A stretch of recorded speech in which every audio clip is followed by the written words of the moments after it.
মাসব্যাপী গণ ইফতার এই আয়োজনটি আমরা গত বছর রমজানে শুরু করেছিলাম এবং এবছরও সেটা আপনারা দেখতে পাচ্ছেন যে আমরা চলমান রেখেছি।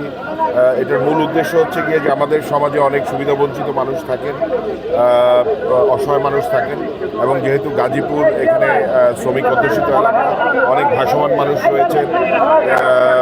এখানে বাংলাদেশের প্রায় 64 জেলার মানুষই গাজীপুরে বসবাস করেন।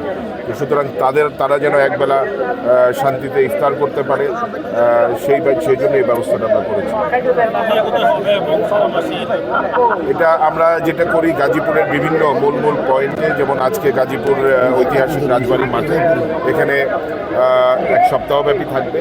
তারপর আবার আমরা টঙ্গী একটা জোনে করব, গাছাতে করব, কাউতিয়াতে করব, এরকম বিভিন্ন জায়গায়।